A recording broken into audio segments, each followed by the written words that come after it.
Hello everyone, I hope you are doing well. In this video we are going to see a scenario. So often we need to create runnable class multiple times where either we want to update, insert or delete some kind of data. So in that scenario, basically there are often requirements like when the client or when the business users provide you a CSV file and they simply want to upload that CSV file and want to either insert, delete or do some kind of CRUD operation. So we'll write a code for this scenario. So the scenario that I'm going to take here is, so when you will go to your inventory management, so let us assume your company is expanding, your ERP system is expanding and you are going to have 5 new sites or assume if you are going to have more than 10 sites at a single go. So now instead of creating those 10 sites, so what the business users will do, they will simply provide you a CSV file and you will simply upload that. So I will go to inventory management and let me collapse this. Let me go to setups and let me go to inventory. Not here. Yeah. So you see inside our inventory breakdown we have sites. Okay. So let me open this form. So here you see currently we have 6 sites. Okay, so we'll create around 10 to 15 sites at a single go. So I will start writing code for CSV. So first of all, I will simply create a runnable class. I will click on add here.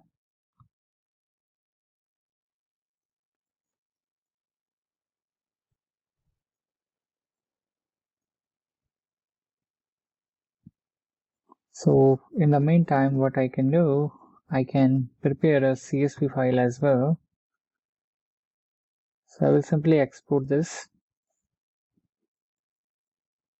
Okay, so first of all, let us write starting the code.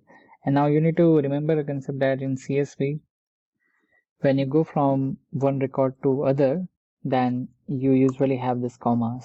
Okay, and when the line is end, then you have like this particular slash n, right? In your programming language, if you want to go to next line, you simply write this.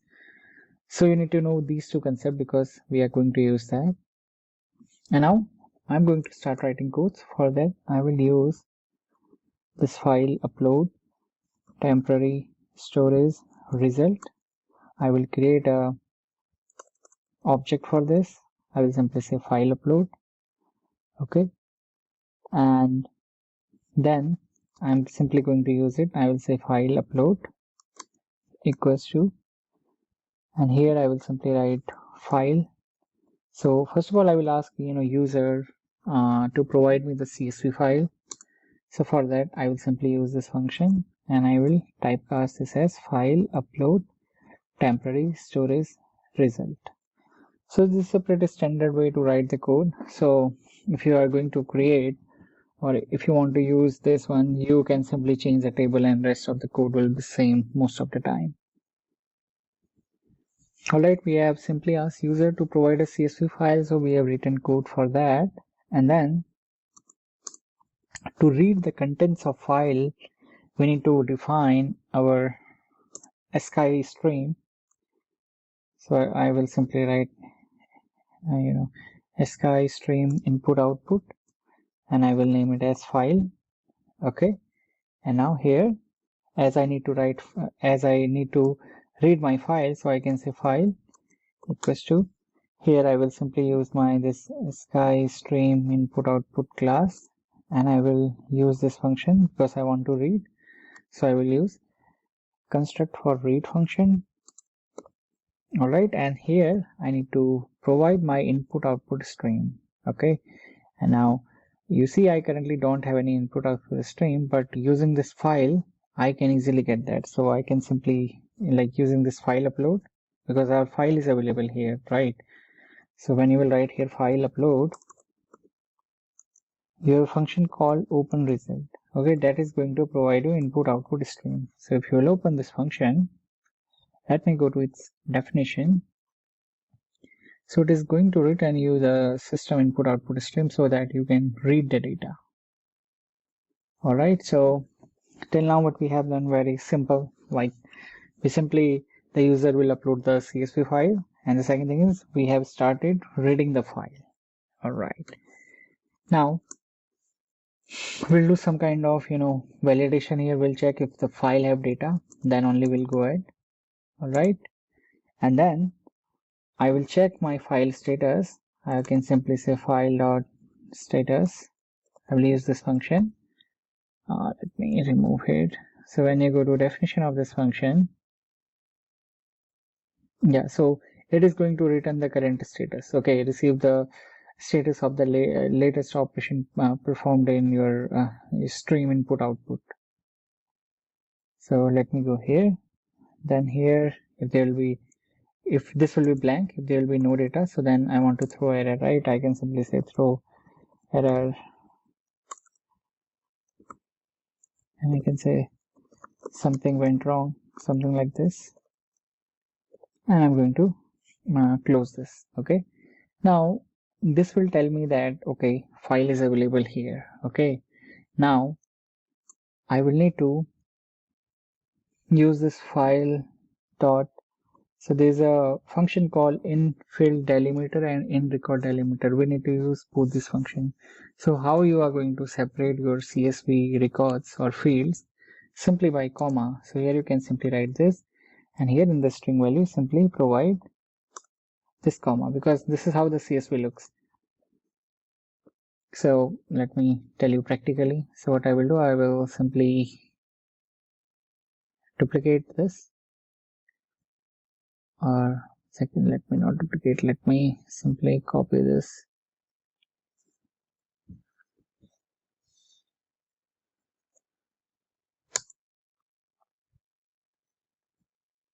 I want to go to data management, and I want to also show you the export.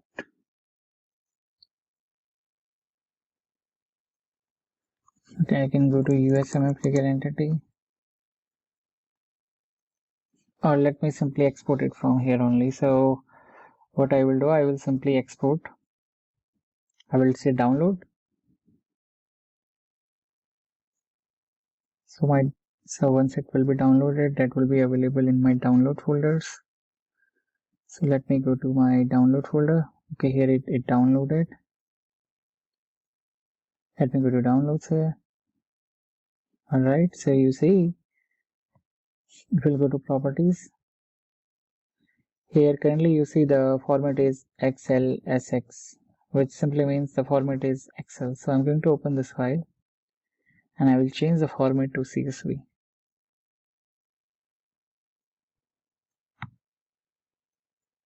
I'll wait for it to open. Okay, here it opened. I will say enable editing. I will close this.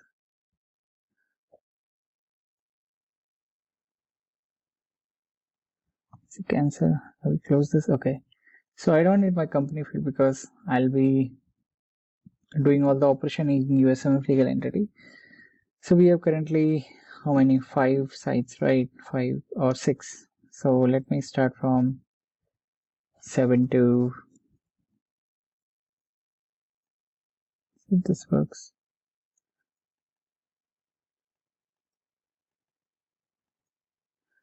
Okay, there's a function that we need to use, but for now I will put randomly data. So let me only add 9 records. So this will be total 8 records, and let me delete this. And here we can give some kind of name. So I can say like I'm just putting some demo random words here because we simply want to test it. That's it. Okay, I will change this to something like this because we can't have redundant values. Alright, so here what I will do, I will simply save this one as CSV. I will say in download, and I will say this as CSV test. Here I'm going to choose the format as CSV, and I will simply save this. Alright, and let me close this. Yeah, so here I have segregated fields. Then I will need to use file.infield, not infield, in record delimiter, and here I will simply use this. But in X++, you can't directly use this. You will need to put this, this backward slash R as well, because you have containers, so it will not be able to identify the records.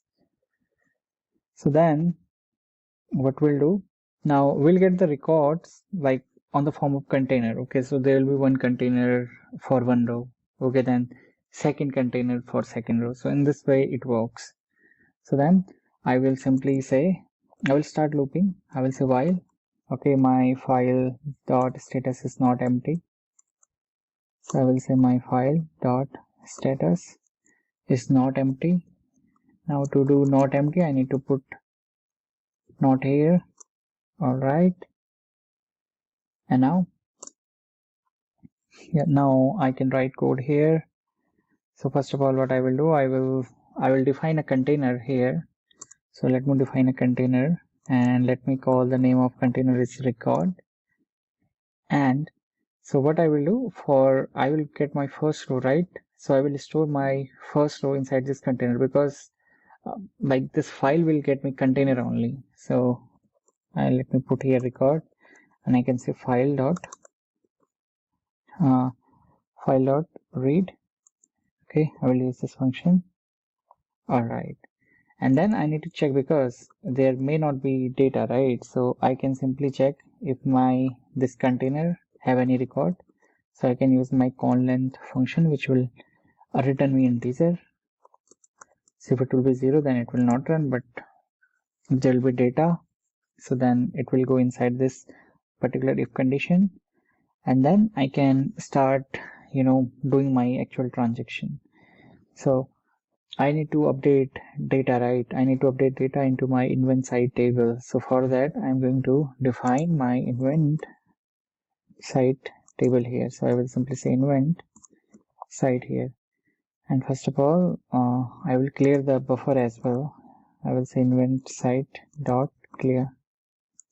I will use this function, and then I will come here. So I will start inserting the record. So I can say event site dot, so the first field is going to be site ID. So if you will open our Excel, so let me go here. So this is our CSV test, right? So here when you open this file, so the first field is going to be site, second one is going to be name.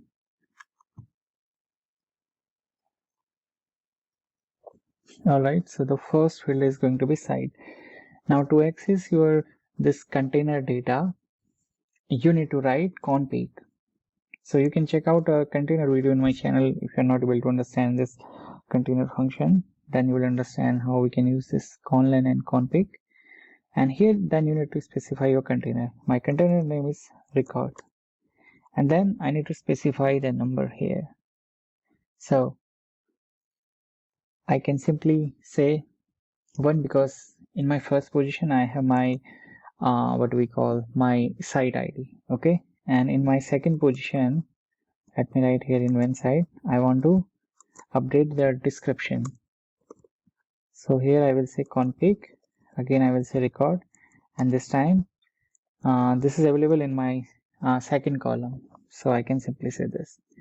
And here let me say event site dot insert. Okay, insert here, and I will do that. Alright, so I think this looks fine. Now what we can do one modification here. We can use try catch. So I can simply say try here, and you can see this. Okay, this doesn't get formatted properly, so I'm going to put a tab here. Alright, and then if there will be any error, so I can catch that in exception. can say exception error. All right, so let me remove this space here. Say error. Let me display some message here.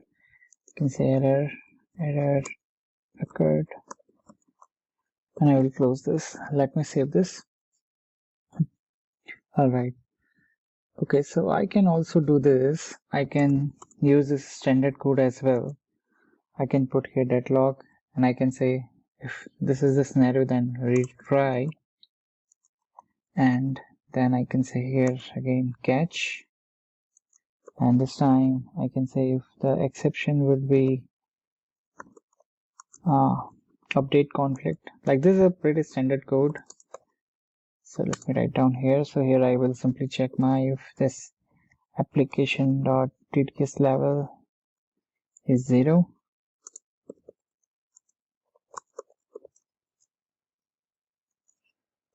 then inside my else, what I will say, if this is not 0, it means there is some error, right? Throw exception.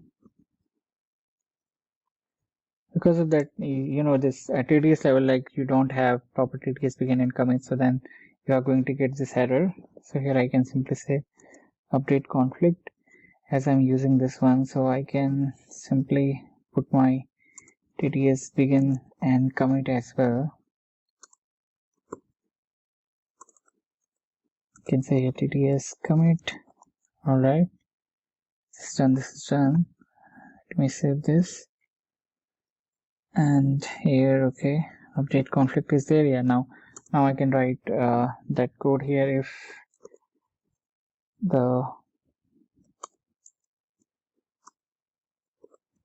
X session current retry count, this is greater than equals to my retry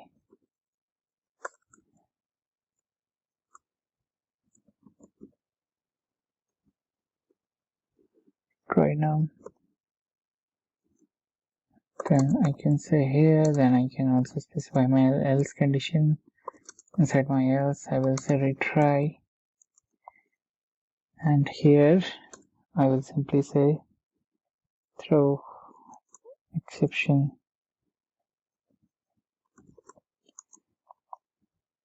update conflict not recovered, because it is going to reach to maximum level. So I will simply save this. All right, so this is fine. Okay, we have an error here, so I can define this variable here. So I can simply use this. Let me put here cc retry count. Save this. All right, we should have used try catch here, like, instead of using this here. You can use this one here,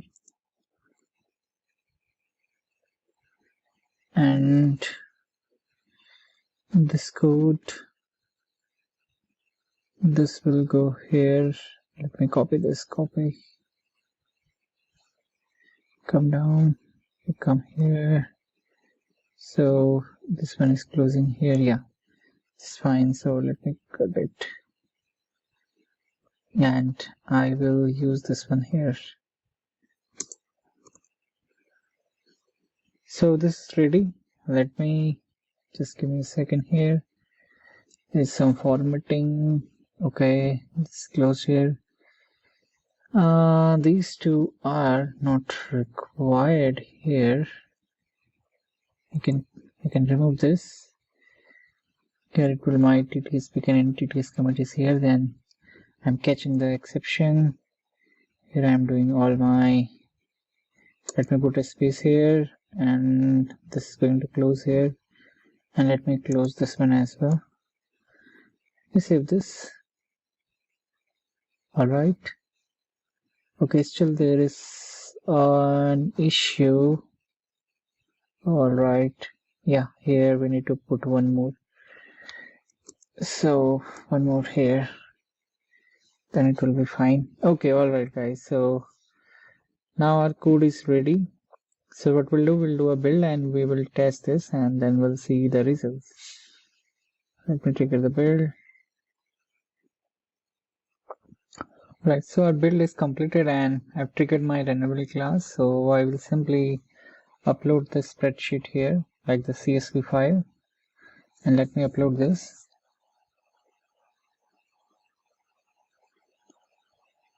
So it will take some time. Okay, alright. This 45 already exists. So let me refresh here.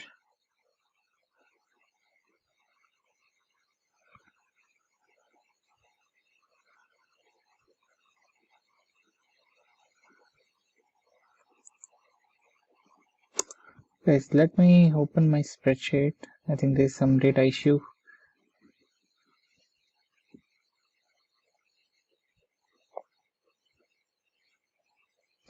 Alright, yeah, so here is the issue.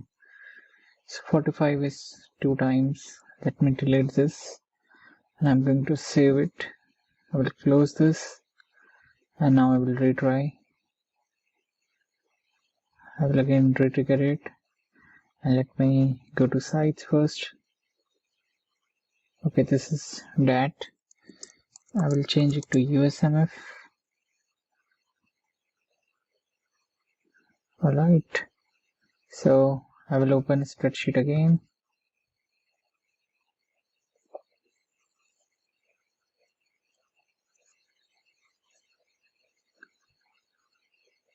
Alright, we are getting the same error again. This time cannot create a record in one site. Site name, the record already exists. So let me trigger here refresh.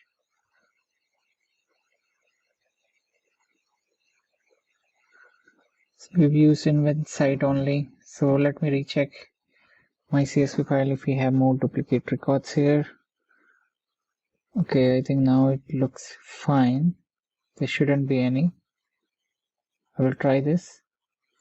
Alright guys, so this is completed and here I can see those site IDs and records. So let me go back to my code again and tell you. So the main concept here is we are going to use this file upload temporary storage result and this ASCII stream input output. Then we use our invent site table. Here we first of all ask the user to provide us the CSV file. Then we open this file and we simply read the content of this file. Then we check the status, whether the file is blank or not. Then we have used this, comma and this next line character. Then using our container, we simply iterate it. And here we do this general, try catch statement. So thank you so much for watching this video.